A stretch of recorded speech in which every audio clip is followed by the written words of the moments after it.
Todopoderoso, Creador del cielo y de la tierra, Padre amado. Vamos a su presencia una vez más, Señor, a darle gracias, Papito del cielo, por reunirnos, Señor, en este grupo, Padre Santo. Tú nos trajiste, tú nos uniste, Padre Santo. Somos de diferentes países, grandes distancias, Padre Santo, pero nuestros corazones están junto a ti, Señor. Por eso nos unes, Señor. Y tú trajiste ahora, Señor, a esta dama, Padre Santo, a este grupo, Padre amado, porque tú no haces acepción de personas, Padre Santo. Tú nos amas a todos porque tú eres amor. Tú estás hecho de amor, Señor. Si la has traído a este grupo, Señor, es para que ella pueda conocerte, Padre Santo. Y aquí haremos lo posible, Señor, lo que está en nuestras manos, la sabiduría que tú nos des, Padre Santo, para poder hacer que ella aprenda, Señor, te conozca, Padre Santo, te pueda recibir como tu Señor y su Salvador personal, Padre amado. Yo en esta hora, Señor, te pido una bendición de lo alto para ella, Señor. Que tú vayas, Señor, poniendo en su corazón, Padre Santo, la necesidad de conocerte, Papito amado.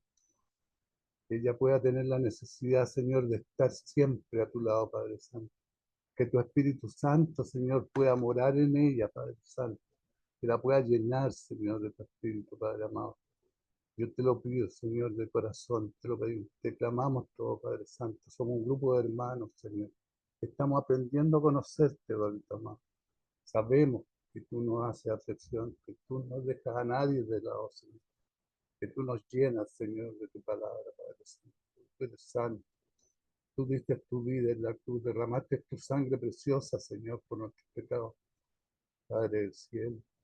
Y en estos momentos, tú has traído a nuestra hermana, Señor, a este lugar, Padre Santo. Te pedimos, Señor, que tú la bendigas, que le vayas dando la sabiduría, el entendimiento, el discernimiento de espíritu, Señor, para que se pueda integrar, Señor, a este grupo, Padre Santo.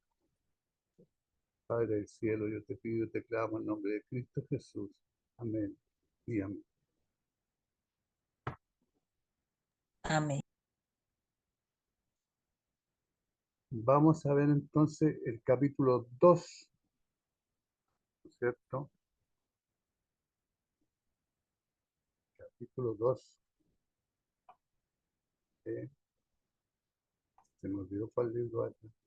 Corte hermano, pues no de nada.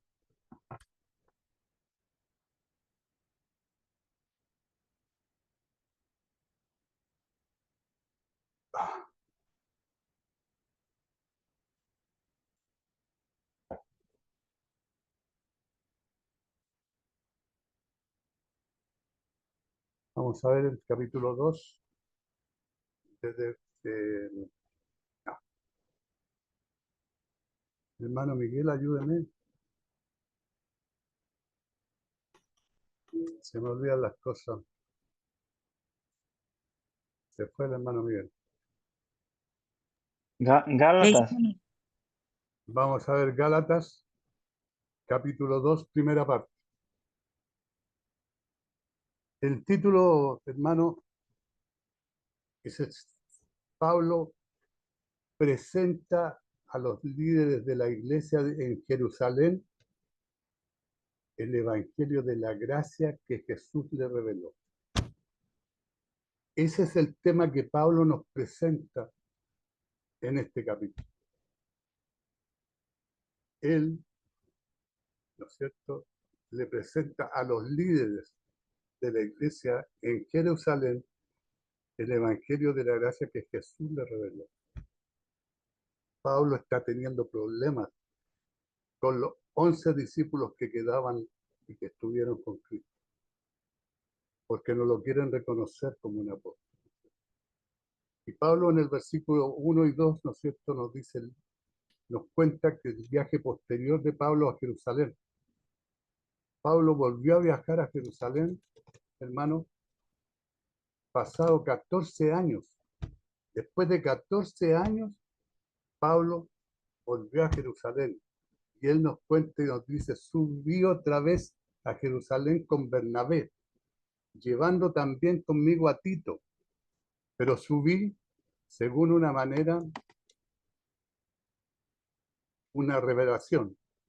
Y para no correr o haber corrido en vano, expuse en privado a los que tenían cierta reputación, el Evangelio que predico entre los gentiles.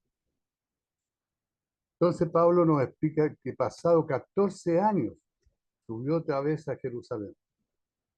En Gálatas 1, 18 y 19, versículos 18 y 19 nos dice: después de pasado 3 años subí a Jerusalén para ver a Pablo y permanecí con él 15 días.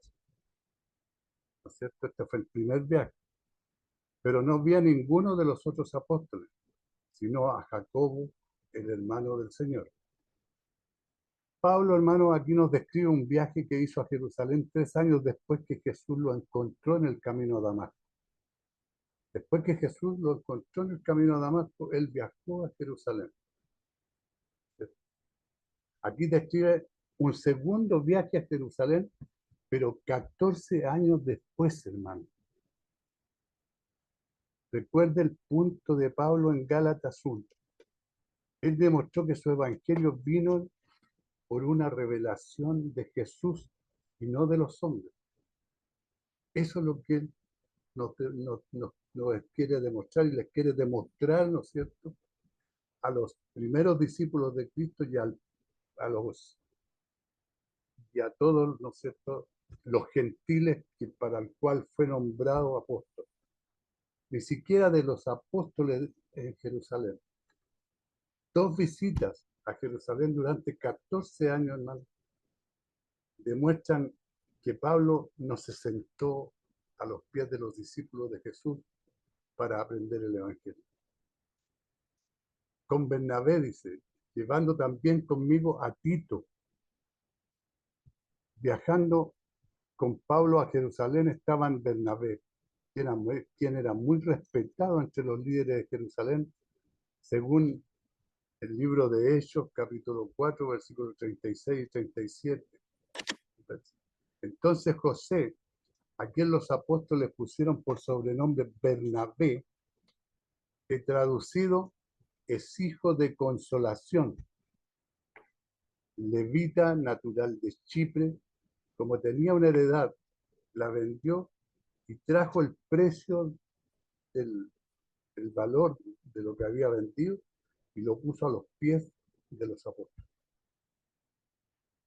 En Hechos 11:22 nos relata: llegó la noticia de estas cosas a oído de la iglesia que estaba en Jerusalén y enviaron a Bernabé que fuese hasta Antioquía. Y Tito, que era un gentil convertido, ellos dos. Tito, hermano, según la palabra, según lo que Pablo dice, fue un hombre extraordinario, dice, asociado del Pablo, ¿ah?, socio de Pablo, compañero de Pablo. Una sorprendente cantidad de pasajes nos muestran que Pablo amaba y confiaba en Tito y lo consideraba un valioso asociado. En 2 de Corintios, capítulo 2, versículo 13, Pablo nos cuenta, dice: no tuve reposo en mi espíritu por no haber hallado a mi hermano Tito. Así, despidiéndome de ellos, partí para Macedonia. Pablo, hermano, se refiere a mi hermano Tito y dice que no tenía paz cuando Tito estaba ausente. En 2 de Corintios 7:6, Pablo nos dice: pero Dios, que consuela a los humildes, nos consoló con la venida de Tito. Dice cómo fue consolado Pablo con la venida de Tito. En 2 de Corintios capítulo 8, versículo 6, de manera que exhortamos a Tito para que tal como comenzó antes, asimismo acabe también entre vosotros esta obra de gracia. Esto demuestra, hermano, lo que Pablo confiaba en que Tito recibiría una colecta de los corintios. Lo que buscaban era ayudar a los cristianos, ¿no es cierto?, que estaban desamparados. Y Tito tenía esa cualidad y Pablo confiaba en él de que con esa colecta, ¿no es cierto?, pudiera recibir una cantidad de dinero para poder asistir, ¿no es cierto?, a los cristianos que estaban en necesidad. En 2 Corintios 8:16 dice que Tito tenía la misma solicitud que llenaba el corazón de Pablo. En 2 Corintios 8:23, Pablo dice: en cuanto a Tito, es mi compañero y colaborador para con vosotros. ¿Ya? En 2 Corintios 12:18, Pablo habló nuevamente de Tito y cómo compartía el corazón del pueblo.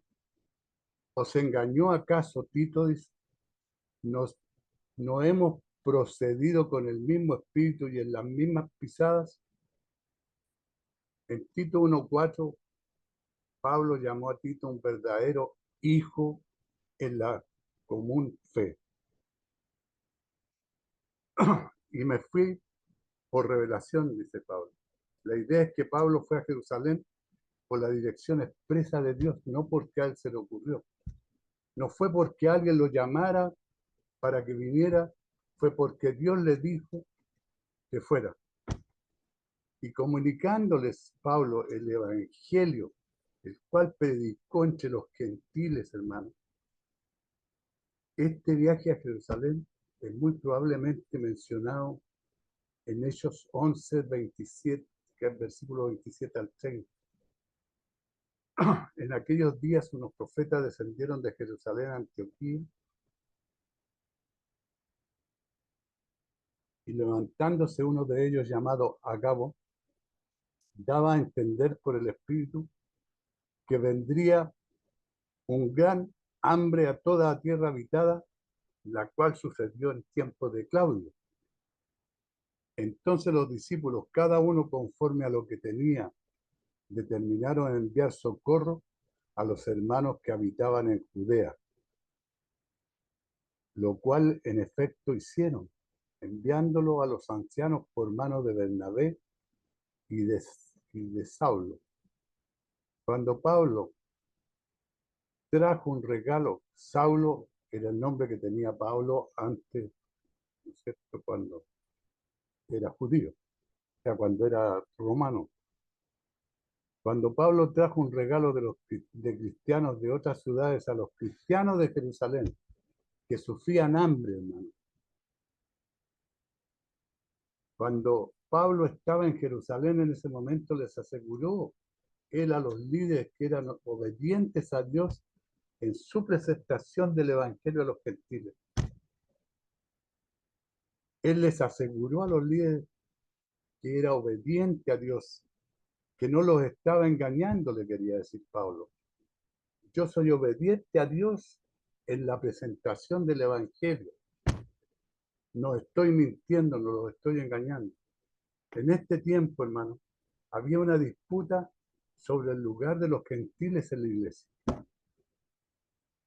Dios usó a Pedro para dar la bienvenida a los gentiles en la iglesia. En Hechos 10. ¿Ya? Pero algunos cristianos de origen judío decían que los gentiles en verdad podían ser salvos si primero se hacían a sí mismos judíos y se sometían a la ley de Moisés. Y aquí este era el problema que tenía Pablo con estos discípulos, ¿no es cierto?, como también los tuvo con Pedro. Su idea, hermanos, que ellos tenían era que la salvación en Jesús era solo para el pueblo judío y los gentiles tenían que convertirse en judíos antes de poder convertirse en cristianos. Ese era el pensamiento, ¿no es cierto?, de los discípulos que, que trataban de que Pablo, ¿no es cierto?, se hiciera judíos, ¿no? También, ¿no es cierto?, que los cristianos fueran judaizados. Los judíos creyentes, sin embargo, no podían entender que la circuncisión no era necesaria para la salvación, porque ese era del primer pacto, no del último pacto, ¿no es cierto? El pacto de Cristo, Él lo selló en la cruz con su sangre. no nos pidió que nos circuncidáramos para ser cristianos. Los falsos apóstoles los animaban en su actitud equivocada. El resultado fue que la gente se levantó en armas contra Pablo y su doctrina, sabiendo que esta disputa estaba presente. Los líderes de la iglesia de Jerusalén, hermano, querían saber lo que Pablo enseñaba. Cuando visitó Jerusalén fue el momento perfecto para contárselos, así que Pablo les comunicó el evangelio que predicaba entre los gentiles, en privado a los que tenían cierta reputación. Pablo sabía que él tenía el verdadero evangelio, pero no sabía cómo lo recibirían todas las personas de reputación en Jerusalén. Cuando hablamos de personas de reputación, hermano, estamos hablando de los discípulos que estuvieron con Cristo, los 11 que quedaron después de la muerte, ¿no es cierto?, del que lo vendió. Quizás algunos de los mismos apóstoles estaban equivocados en este punto y necesitaban ser corregidos. Pero si había alguna confrontación que hacer, Pablo lo hizo en privado, hermano. Hizo lo mejor que pudo para no avergonzar públicamente a los que tenían cierta reputación en Jerusalén. Eran más conocidos que Pablo.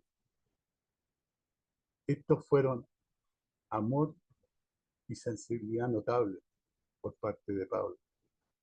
Porque habría sido fácil, hermano, para él decir, tengo razón, y cualquiera que no esté de acuerdo conmigo está equivocado, y no puedo esperar para confrontarlos públicamente. Pero no lo hizo. Sabía que tener razón no le daba el privilegio de ser grosero. Pablo lo tenía claro. Para no corregir o haber corregido en vano.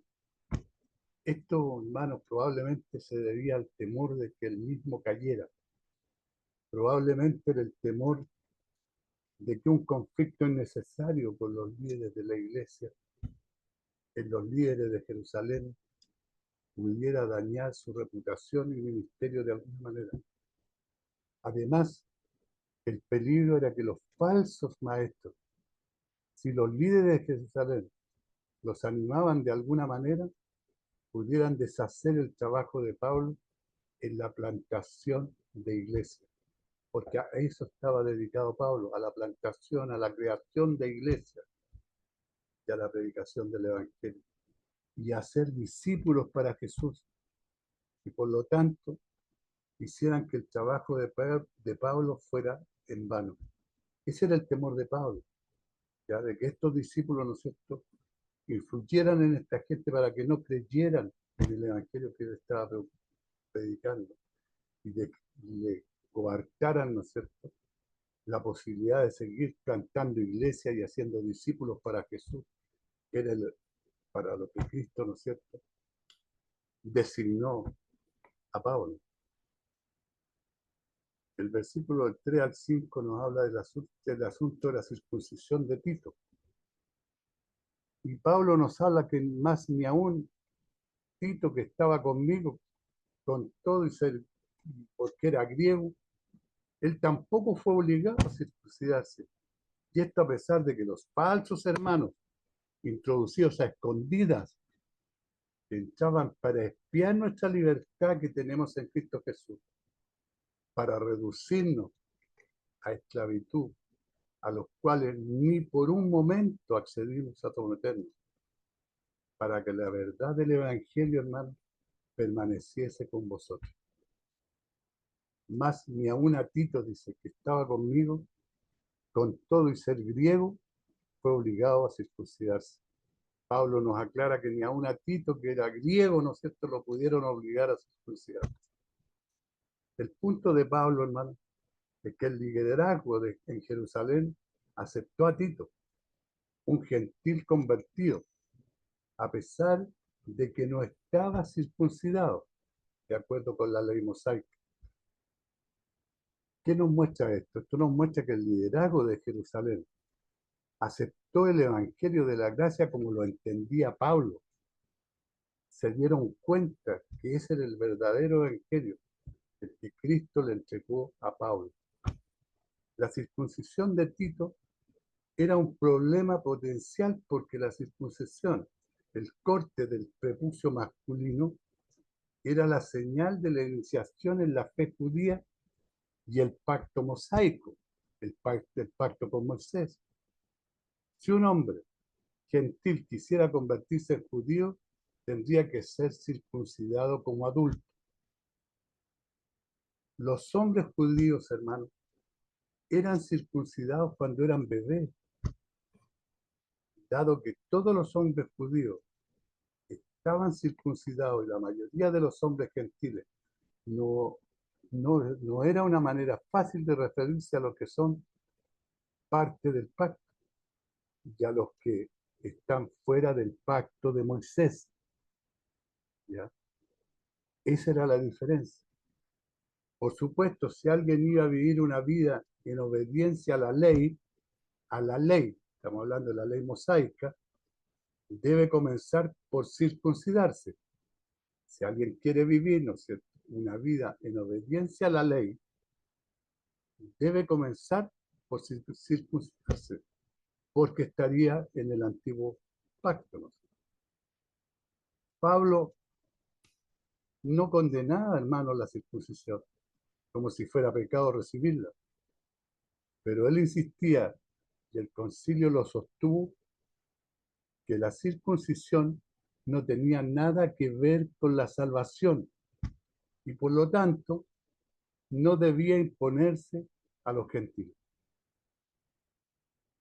Y esto, hermano, a pesar de los falsos hermanos introducidos a escondidas, porque a Pablo le metieron falsos hermanos, ¿no es cierto?, en su grupo, a escondidas. Sin embargo, la falta de circuncisión en Tito se convirtió en un problema debido a estos falsos hermanos que intentaban llevar a Pablo y a otros cristianos a la esclavitud, ¿no es cierto? La esclavitud significaba tener que circuncidarse y tener que judaizarse. Es significativo, hermanos, que Pablo llame a estos hombres falsos hermanos, un título severo.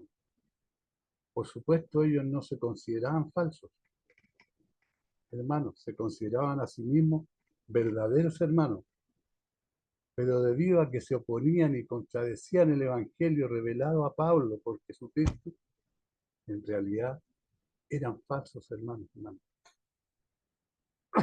De acuerdo con el estándar de Gálatas, capítulo 1, versículos 6 al 9, esto lo vimos en el versículo 1, donde Pablo dice: estoy maravillado de que tan pronto os hayáis alejado del que os llamó de la gracia de Cristo para seguir un evangelio diferente. No que haya otros, sino que hay algunos que os perturban y quieren pervertir el evangelio de Cristo. Y si aún nosotros o un ángel del cielo os anunciare otro evangelio diferente del que os hemos anunciado, sea anatema, o sea maldito. Como antes hemos dicho, también ahora lo repito: si alguno os predica diferente evangelio del que habéis recibido, sea anatema, sea maldito. Es significativo, hermanos, que Pablo diga que estos hombres fueron introducidos a escondidas. No entraron con placa de identificación que dijeran falsos hermanos. No. No vinieron con una declaración de propósito que dijera: hemos venido a expiar su libertad en Jesús para reducirlo a la esclavitud. Tampoco lo hicieron así. Estos hombres probablemente tenían las mejores intenciones, pero seguían siendo hombres peligrosos a los que había que enfrentarse, porque ellos seguían con la idea del falso evangelio, introducidos a escondidas.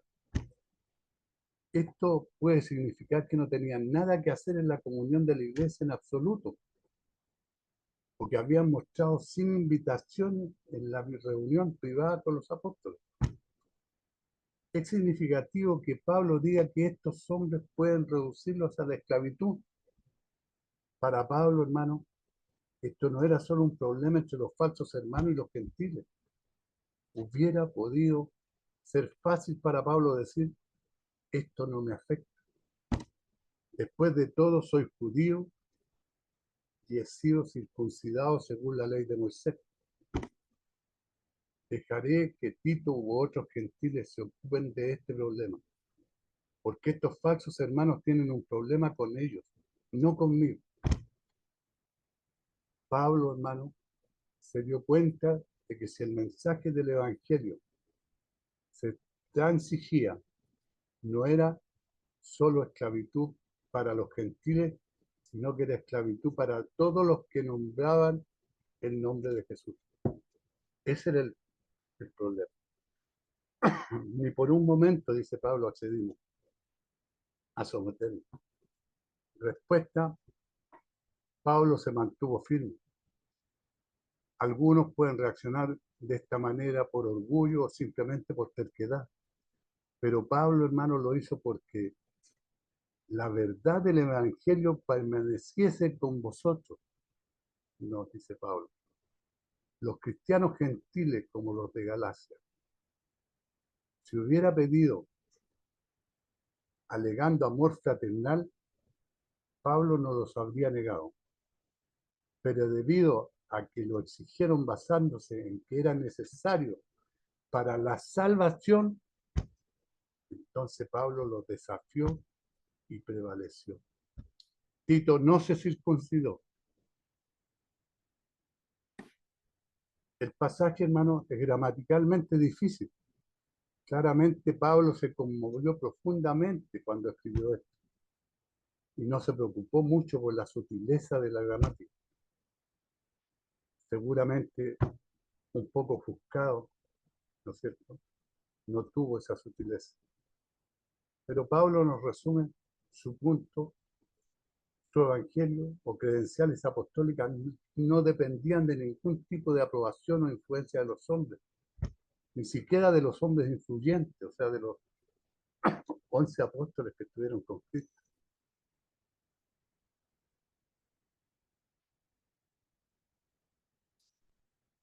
Pero de los que tenía reputación de ser algo. Los que hayan sido en otros tiempos, nada me importa.